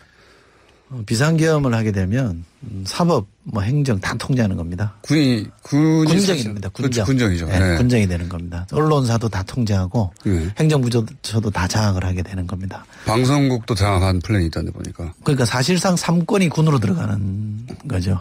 그래서 군정이라고 하는 거죠. 그거 박정희 5.16 아닙니까? 5.16 그랬고요. 12.12 전두환 때 비상계엄 그렇죠. 광주를 빌미로 네. 그렇게 해서 권력을 잡았죠. 그걸 구체적으로 계획을 짰다는 거잖아요. 그렇죠. 야, 참네. 그리고 저 보도된 바에 따르면은 거기 뭐 기계화 사단, 탱크 탱크 들어온다는 얘기고. 네. 그렇죠. 탱크 서울 시내에 들어온다는 얘기고. 그다음에 시위한 사람들 잡아간다고, 사법 처리한다고. 네. 내용에 보면 이런 게 있습니다. 계엄 협조관이라고 있는가 봐요. 계엄 협조관. 네. 네. 계엄 협조관은 중대령급 요원으로 편성하여 네. 24개 정부 부처에 파견하고. 네. 정부 부처. 네. 그러니까 모든 정부 부처를 그렇죠. 다 장악한다는 네. 얘기네요. 정부 연락관을 소집, 정부 부처 지휘 감독한다. 국방부뿐만이 아니라. 그렇죠. 모든 정부 부처를 다 대령들이 가가지고 장악한다는 거죠. 네. 계엄사 보도 검열단 및 합수본부 언론대책반을 운영해서 군이 이 작전 저해나 공공유서 침해 내용이 보도되지 않도록 언론을 통제한다. 미친 거 아니에요? 미친 거 진짜. 이게 방송국마다 보도 뭐라고요? 보도 검열단. 보도 검열단. 네. 그다음 합수본부의 언론대책반. 언론대책반. 네. 네. 그러니까 행정부 여기는 이제 입법부에 얘기는 없긴 합니다만 사실상 입법부도 뭐 다 재갈을 물리는 거죠. 그럼 사실상 군장이 되는 거를 지금 기획을 했다는 건데 이분들은 이 안을 짰던 사람들은 헌재가 탄핵을 기각할 걸로 예상을 했던 것 같아요. 그러니까 청와대도 기각을 확신하고 있었다고 하니까 청와대하고 교감이 확실히 있었던 것 같고 그죠? 그렇죠. 네.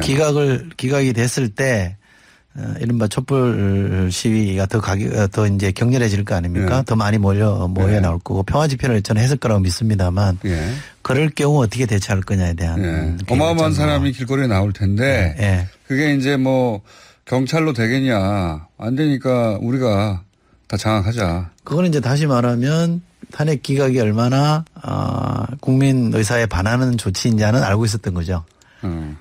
그렇죠. 그러니까 건데. 군대를 동원해서 진압해야 된다 이렇게 생각한 거죠.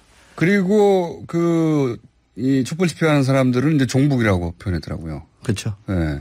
그 간첩인 거죠. 말하자면. 그러니까 촛불 집회에 나오신 분들이 왜 나왔는지에 대한 이해는 전혀 없고요. 그러니까 국정농단이나 이런 것 때문에 나왔다는 이해는 전혀 없고 촛불 집회는 좌파 내지는 종북이라고 태극기 부대에 의한 또 뭐 집회 이 두 개를 쌍으로 공동으로 놓고 이것 때문에 혼란이 오고 이 기회를 틈타서 북한이 뭘 할지도 모른다 이런 논리 아주 익숙한 논리를 전개해서 군이 나서야 된다라고 하는 겁니다.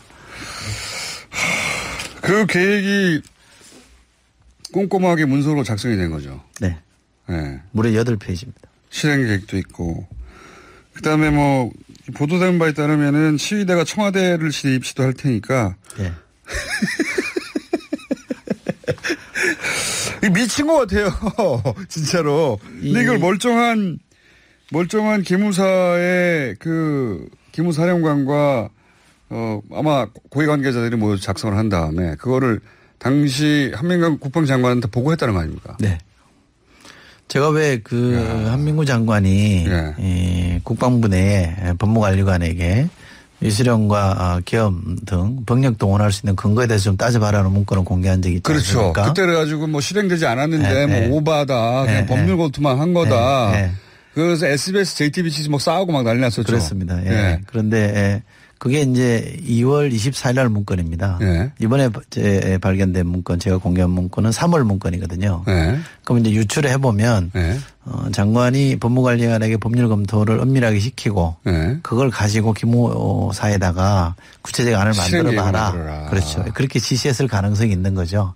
연결이 되는 겁니다. 아, 그러네요. 그러니까 국방장관한테 보고를 한 거죠. 그렇죠. 다시 보고를 했을 테고 국방장관 선에서 만약에 계엄을 준비할 수 있는 나라는 없잖아요. 그건 쿠데타잖아요. 그러면 그 위선이 있겠죠. 그럼 청와대일 테고 아마도 저는 대통령일 거라고 박근혜 대통령이었을 거라고 생각합니다. 모르지 않았다고 봐야 될 것 같아요. 이 정도면. 그렇죠. 이 정도면. 그리고 그때 당시 기무사령관이 소위 이제 문고리 3인방과 또 최순실을 라인의 그 낙점을 받아서 된 사람이다. 이런 얘기도 있었잖아요. 그런 소문은 있었고요. 네. 제가 야당할 때 그 당시 기무사령을 몇 번 봤습니다만 본인은 뭐 군의 정책 중립이라는 의지가 분명하다는 걸 여러 차례 피력을 했고. 말은 그렇게 하죠. 예. 그런 사람이 이런 걸 만듭니까? 글쎄. 예. 당시에도 아주 구체적으로 뭐 군이 정치에 개입하고 있다는 흔적은 없었는데 저도 이번에 이 문건을 보고 나서 기무사가 그냥 명령을 받아서 한 것이든 아니면 자발적으로 한 것이든 간에 좀 실망스럽다. 이게 실망스럽다가 아니잖아요. 이게. 제가 국방위를 했기 때문에 그렇게 표현하는 겁니다. 근데 이제 이게 실행되지 않았기 때문에 법적 처벌은 불가능한가요? 꼭 그렇지는 않을 겁니다. 이거는 이제 국방부가 법적으로 좀 따져봐야 될 문제가 있을 텐데요. 아마 지시를 받아서 법적으로 검토한 것입니다라고만 기무사는 얘기할 수 있는 거고요.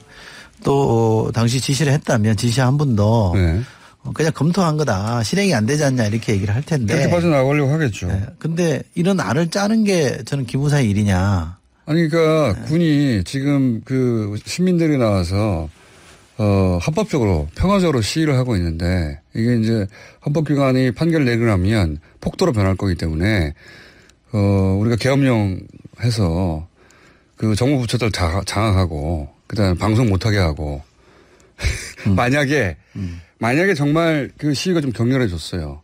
경찰이 있잖아요. 예? 경찰이 치안 담당하지 않습니까? 그럼 기존의 법으로 다 처리하면 되잖아요. 왜 군이 여기서 등장하는 거예요? 네. 그 발상을 하는 자체가 이미 이런 발상을 하는 사람들이 군대에서 주요 보직을 맡고 계속 있으면 안 되는 거잖아요. 맞습니다. 예. 그러니까 기무사가 이런 안을 짤 수 있는 권한이 법적으로 주어져 있느냐 이것부터 좀 따져봐야 되고요. 제가 알기로는 없습니다. 네. 그러니까 이것부터 문제가 되는 거고. 계엄령을 계획할 수 있는 권한이 있는 사람이 어디 있습니까 군에. 만약에 계엄이 발동이 됐다 그러면 아마 언론통제관에 여기부터 제일 먼저 왔을 겁니다. 그랬으면 말이죠. 저는 철장 뒤에 있지 않았을까. 철장 그렇네요. 방송 못 하고 있겠네요 지금 이 얘기. 우리 김총수가 덩치가 있으니까 2명은 와야 되지 않을까. 의원님도 제가 보기에는 구금 상태나 가택연금 국회의원으로 가택연금 시켰을 것 같아요. 유일하게 떠들 수 있는 입을 가진 사람들은 국회의원밖에 없는 거 아닙니까? 그때 되면. 그렇죠. 예. 네. 방송국이랑 정보부처에 전부 다 군인들을 보냈으면 떠들 사람, 그러니까 국회의원들을 다 체포한다 이건 없단 말이죠. 계획이 없죠. 네. 예.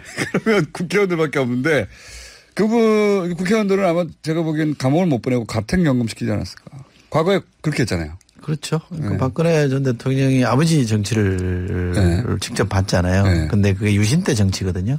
그거는 뭐 무소불위잖아요. 그 무조건 뭐 중앙정보부 전국전이 잡아가서 뭐 심지어 국회의원 코털까지 막 뽑아버리고 이런 상황이었기 때문에 대학으로 막 태권 물고 돌아가고 막 그랬으니까 본인 머릿속에 저는 그런 게 있을 수도 있겠다. 그리고 라고 생각합니다. 박근혜 전 대통령이 아버지가 그랬던 걸 봤다고 치고 이 군인들 있잖아요. 기무사에 있는 사람들도 그런 발상이 이거 어떻게 이런 계획을 하냐 이게 아니라 아주 꼼꼼하게 잘 썼잖아요. 네. 그런 발상을 하는 사람들이 거기 있다. 그분들이 예를 들어서 이거 때문에 책임을 지고 옷을 벗었다든가 그런 거 없잖아요. 아직 없습니다. 네. 그거 어떻게 하실 겁니까? 그러니까 군에서 저는 이 문제는 조사를 좀 해야 되고요. 일단 조사를 거쳐서 이게 범법행위 흔적이 있다 그러면 수사로 전환을 해야 될 거고요. 그럼 처벌해야 되는 거죠. 그리고 또 하나는 기무사 개혁을 온전하게 제대로 해내는 겁니다. 누가 기무사령관이 되든 누가 대통령이 되든 이런 나쁜 짓 못하게 하는 조직으로 탈바꿈 시켜야죠. 기무사가 발끝부터 머리끝까지 다 바꿔야 돼. 완전히 바꿔야 돼. 이런 이 명령이 내려와도 이거 말이 안 된다. 기무사가 왜 이런 걸 하느냐. 그리고 군이 왜 여기 지금 그 개입을 하느냐. 이렇게 생각해야 되는 거 아닙니까? 그렇죠. 그게 정상적인 거 아닙니까? 그렇죠. 군이 왜 시위를 하는데 자기들이 들어와요. 우리 국민이나 시민을 상대로 군이 나설 일은 없어야죠. 아예 그런 거 생각조차 안 해야 되는 거죠. 그런 일은 있을 수 없는 게 정상적인 국가 아닙니까? 맞습니다. 그게 있으면 구테타 한 거 아니에요. 맞습니다. 구테타 하려고 한 거 아닙니까 이게. 친위 구테타. 흔히 그런 표현을 쓰죠. 추미애 대표가 그 탄핵 국면에서 굉장히 뜬금없이 어느 순간 계엄령 경고한다. 그런 생각하지 마라. 그래서 막 당시 새누리당과 그다음에 청와대, 뭐 종편, 보수 매체들에서 막 공격했어요. 말도 안 되는 소리 한다고. 추미애 대표는 어디서 그 얘기를 들으셨어요? 이제 그것을 구체적으로 담고 있는 군 병력을 동원하는 게 수도방위 사령부가 그런 계획을 세웠다는 거였거든요. 네. 그 문건도 지난번에 감사를 받았던 문건입니다. 네. 일부 내용이 공개되어 있는데 그런 문건을 만들라고 지시한 게 기무사입니다. 네. 그러니까 이제 지금 저희가 어제 공개한 그 큰 틀의 일부가 수방사가 만든 그런 계획이었던 거고요. 실행 계획 정도 되는 거죠? 아주 이제 구체적인 강론입니다. 거기는. 하부 실행 계획. 여기가 총론이라면 거기가 강론이고요. 아마 제가 알기로는 추미애 대표가 현역 군인으로부터 제보를 받았다고 알고 있습니다. 알고 있었던 분이 제보를 해준 거죠. 이런 이게 이제 계획 짜지는 걸 보고 이게 말이 되냐 지금 21세기에 라고 생각한 어떤 현역 이 정도 알려면 고위직이겠네요. 본인이. 영관급인 걸로 압니다. 아, 그렇군요. 네. 그래서 구체적으로 그런 계획이 진행되고 있다는 얘기를 듣고서 하긴 그때 아무 근거 없이 말할 수 없는 상황이었잖아요. 그렇죠. 네. 본인의 입으로 한 번도 밝힌 적이 없어가지고. 근데 지금 돌이켜보면 상당히 즉시에 문제 제기를 잘 하신 겁니다. 그러니까요. 그 발언이 상당히 군을 위축시켰을 것 같아요. 네. 움찔했겠죠. 어떻게 알았지? 그러면서. 네. 맞습니다. 안 그랬으면, 상상만 해도 끔찍합니다, 이거. 그러나 뭐 큰 흐름, 역사의 도도한 흐름, 시민의 그 힘을 이길 수 없었을 겁니다. 아니, 근데 결국은 이길 수 없더라도 엄청난 피해가 발생했을 수도 있죠. 맞습니다. 유혈 사태를 발생시켰을 수도 있습니다. 거꾸로. 유혈 사태를 발생해서 이거 봐라 하면서 개입할 수도 있잖아요. 그래서 국회에서는 어떻게 하실 예정입니까? 국방위에서는. 우선 위수령은 폐지가 되고요. 예. 폐지하는 걸로 지금 국방부가 입법 예고를 했습니다. 제가 그 의정활동하면서 그래도 보람된 일 중에 하나가 위수령 같은 걸 폐지하게 되는. 얼마 안 됐죠, 지금. 이제 입법 예고했으니까 곧 폐기될. 국무회의 의결만 하면 폐기가 되거든요. 대통령령이니까. 그리고 이제 그거와 후속 작업으로 기무사 개혁하는 거를 좀 온전하게 해내면 될 텐데 국방부 내에 기무개혁 TF를 만들어서 지금 하고 있습니다.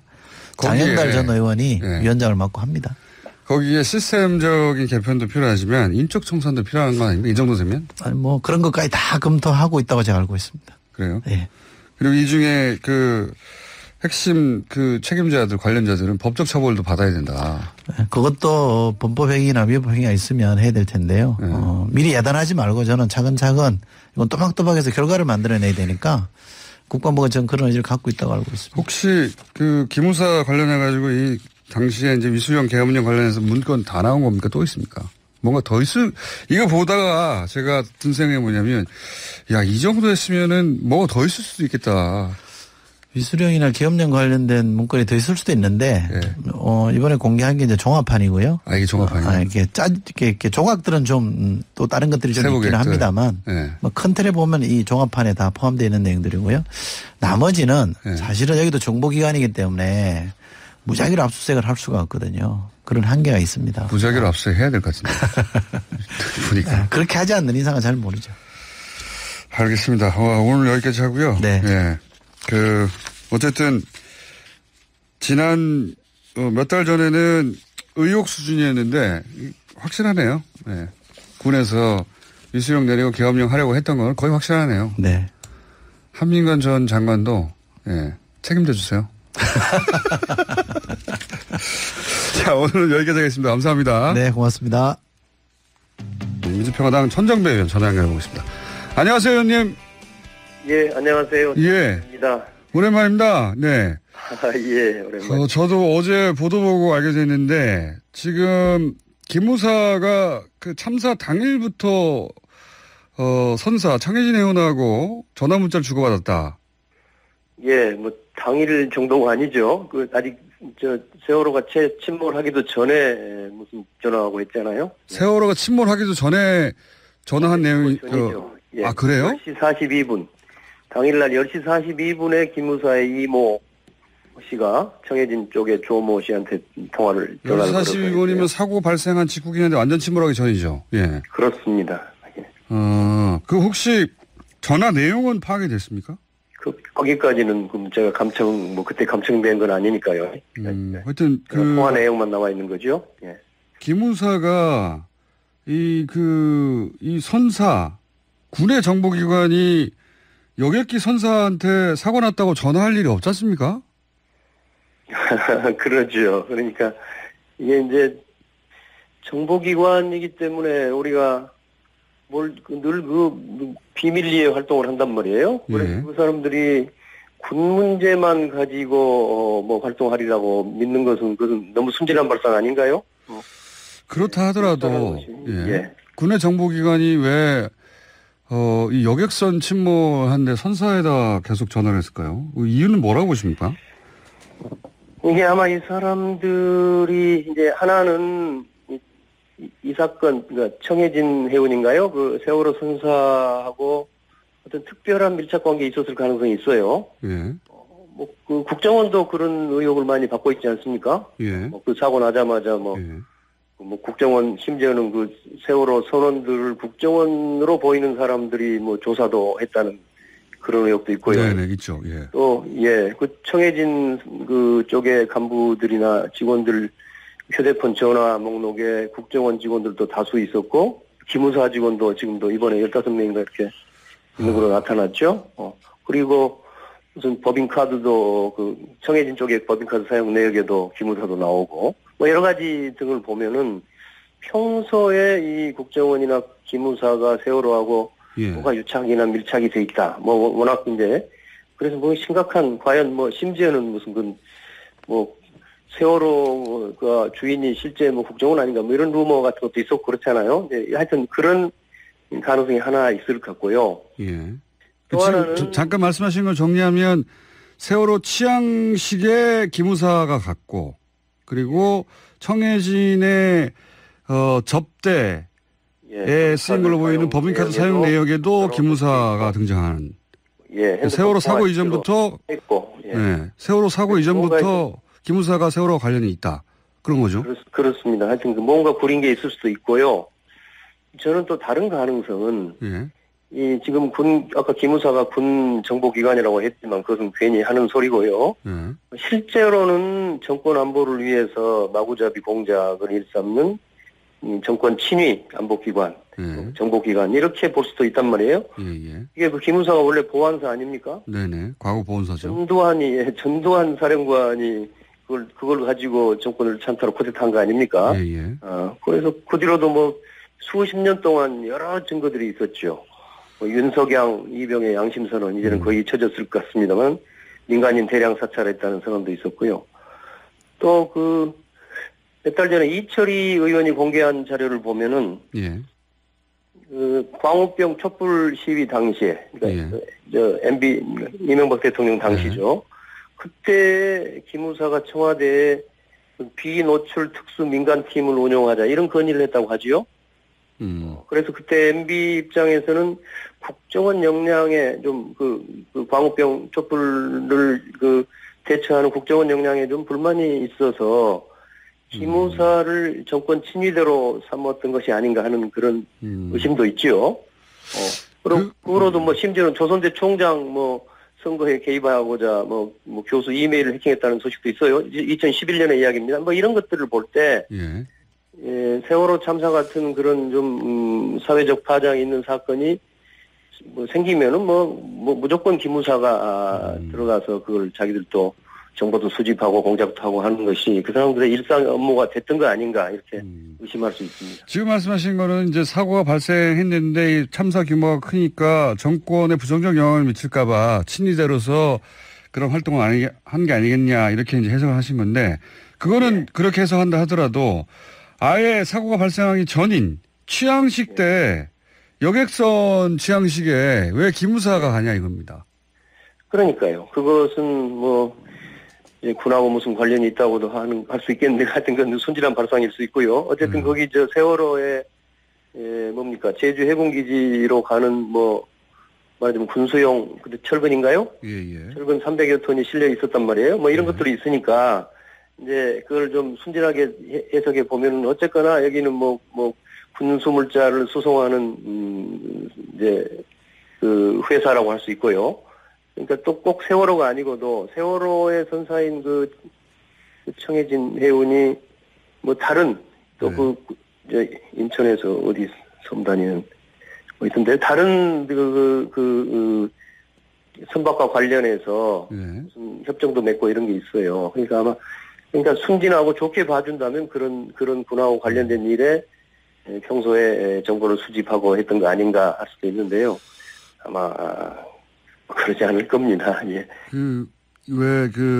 아까도 잠깐 말씀하신 세월호가 국정원이 실소유주가 아니냐, 그 노트북에서 나온 그 국정원 지시 문건을 통해서 이런 의혹들도 제기했는데 이거 관련해 가지고는 사실은 수사가 된 적은 없지 않습니까, 그죠? 그렇죠. 세월호와 국정원 혹은 기무사가 무슨 상관관계였나? 이거 한번 의원님이 파헤쳐 주셔야 될 것 같은데요. 이 문건도 확보하시는데. 그것은 우리 공장장님이 더 잘 파헤칠 것 같고요. 역시 수사기관이 나서야 되겠죠. 네, 그리고 그것부터 수사한다고 할 수는 없고 지금 이런 의혹들, 기무사의 여러 개입 의혹들, 또 국정원의 의혹들, 또 세월호 사건 자체에 대한 여러 앞으로도 또 수사, 조사 이런 것들이 이제 예정돼 있지 않습니까? 그것들을 열심히 그야말로 성역 없이 하다 보면은 여러 가지 이제 더 심층적으로 파고들 수 있고 이렇게 되겠죠. 그래서 우선은 이런 문제들을 확실하게 규명하겠다는 단호한 의지가 필요할 것 같고요. 우리 국가 차원에서 정부 차원에서 그리고 그것을 이제 수사기관 또 여러 조사기관들이 단호하게 성역 없이 파헤쳐 진실에 접근하도록 해야 되겠습니다. 뉴스공장에서도 계속 관심을 가지겠지만 의원님도 이 사안은 이걸 공개하신 이상 이제 빠져나가실 수 없습니다. 같이 가시죠. 예. 그래야 되겠죠. 어쨌든 공개하신 내용이 대단히 상상을 못했던 내용이라 저희 연결해서 다시 한번 짚어봤고요. 연결된 김에 그런 개혁연대 얘기 있지 않습니까? 개혁 입법연대. 입법연대. 라고.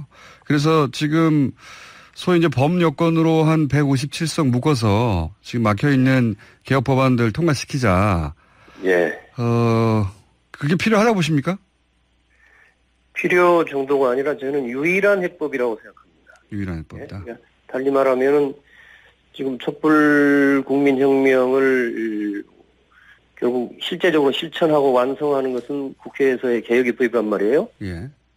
개혁입법인데 지난 문재인 정부 출범 이후에 1년이 넘었는데 개혁입법은 단 한 건도 지금 성사되지 못했습니다. 그렇죠. 통과되지 못했죠. 그런데 그렇습니다. 그럼 이대로 간다면 그 이유가 뭔지 다 아시지 않습니까? 자유한국당 쪽에서 법사위원장이라든가 상임위원장을 나눠줘서 그 상임위원장만 버텨버려도 국회 전체가 마비되고 입법이 안 된단 말이에요. 그러니까 우선 그런 걸 막아야 될 것 같고요. 또 한 가지는 그동안은 좀 개혁 세력의 의석이 부족했어요. 여당인 민주당의 의석이 120석 내외에서 있었고, 그런데 이번에 이제 민주당이 재보궐선거에 이제 압승함으로써 국회의석이 이제 개혁 세력을 다 세보면 최소 157석입니다. 자꾸 제가 누구를 배제하자는 건 아니고요. 다다익선이지만 최소 157석인데 이 157석을 가지면 국회의 모든 상임위와 국회 본회의는 물론 전체 회의는 물론이고 모든 상임위의 개혁 세력의 다수파를 형성할 수 있단 말이에요. 단 한 석씩이라도. 그러니까 이제 그래서 이것을 활용해서 다수를 활용해서 모든 상임위의 사회권을 확보하고 또 다수파를 확보한다면 앞으로 남은 1년 반여 동안의 20대 국회 임기 내에 모든 개혁입법을 처리할 수 있다. 그래서 이것은 제가 아까 유일한 방안이라고 했는데요. 지금까지처럼 하면은 아무것도 안 될 것이고, 지금부터 이 개혁입법 연대로 확실하게 이 힘을 모아서 일사불란하게 좀 간다면 모든 개혁입법을 처리할 수 있다고 생각합니다. 유일한 해법입니다. 한 가지만 더 여쭤보자면, 그 필요성에 대해서는 이제 얘기하시는 분들이 많은데, 바른미래당 주승용 의원 같은 경우에는 국회 선진화법 때문에 사실상 실효성이 없다. 이렇게도 얘기하고. 아닙니다. 그게 오해예요. 오해입니까? 잘 몰라서 하는 이야기예요. 법은 잘 아시죠, 참. 아니, 저도 오해했어요.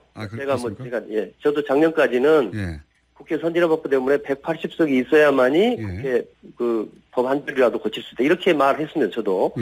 그런데 이제 그 후로 제 나름대로 좀 심층적으로 이제 연구를 했고 국회법을 검토했고 또 국회 사무처의 의사국장이라든가 이런 이제 그 전문가들하고도 확인을 했는데 157석입니다. 그러니까 그 180석이 아니고 157석이에요. 아, 그래요? 그러니까 예, 그렇습니다. 그게 중요합니다. 그래서 제가 유일한 해법이라고 그러죠. 단순히 개혁 세력이 서로 모아보자 하는 그런 차원이 아닙니다. 157석이 이게 마지노선입니다. 157석이면 충분한 겁니다. 의석으로서. 마침 또 그 그러니까 숫자가 그렇군요. 예. 예, 그러니까 왜 180석, 108석 우리가 잊어버리고요. 그러니까 소수파한테 여러 가지 뭐 필리버스터, 뭐 지연책을 준 것이 지금 선진화법이기는 합니다. 그런데 그 법을 이제 심층 검토해 보면요, 소수파가 완전히 법을 무산시킬 수 있는 것은 아니고 지연만 시킬 수 있습니다. 공장장님 잘 아시겠지만 전에 그 필리버스터 있었잖아요. 테러방지법 때. 그런데 필리버스터도 그 회기, 당의 회기가 끝나면 필리버스터가 자동 종료입니다. 예, 그렇죠. 그럼 그 다음 회기에서는 제일 첫 번째 안건으로 처리하게 돼 있어요. 자동으로 올라가게 돼 있죠. 예. 그렇습니다. 또 뭐 상임위원회에서 안건조정위원회라는 걸 만들 수 있는데 그것도 90일간 지연할 수 있을 뿐이에요. 그러니까 종합해서 소수파가 아무리 열심히 하더라도 지연할 수 있는 방법은 4, 5개월 정도의 시간을 지연할 수 있는 것뿐입니다. 그런데 앞으로 국회가 1년 반, 2년 남았기 때문에 그렇죠, 지금부터 개혁입법연대를 만들면 다 그것을 넘어설 수 있다고 보는 겁니다. 더 문제는 뭐냐 그러면요. 예컨대 자유한국당의 법사위원장을 떼주고 그 법사위원장이 사회에 협조하지 않는 한 그것은 영원히 아무 법도 처리 못합니다. 지금까지는 그렇습니다. 예, 직권상정 권한이 없어졌기 때문에. 그러니까 말하자면 국회의장이 상임위에 있는 법을 본회의로 직접 끌어올 수 있는 수단이 없어졌기 때문에 그것은 불가능합니다. 그러니까 다시 말씀드리면 의석으로는 157석이면은 뒤집어 쓰는 의석이고요. 예. 그리고 문제는 상임위원장을 법사위원장. 수 없는 법사위원장뿐 아니면 다른 사람 마찬가지죠. 예컨대 경찰법이면은요. 행정안전위원회에서 먼저 통과하고 법사위 간단 말이에요. 그렇죠. 그럼 행정안전위원장이 거부해버리면 아무것도 안 되는 거죠. 그러니까 국회에 18개 상임위원회, 아까 정보위원회도 지금 국정원 문제는 정보위원회 소관 아닙니까? 예, 정보위원회는 조금 특수하긴 하지만 겸이면 어쨌든 그 정보위원회까지 포함해서 18개 상임위원회가 있는데요. 157석이면 그 18개 상임위원장을 모두 다 개혁 세력으로 채울 수 있는 의석입니다. 그렇군요. 설명을 듣다 보니까 157석이 굉장히 파워풀한 숫자네요, 이게. 그렇습니다. 알겠습니다. 오늘은 준비된 시간이 여기까지밖에 없는데 이 문제를 한 번 더 다룰 테니까 그때 다시 한번 직접 나와주시거나 해서 토론 한번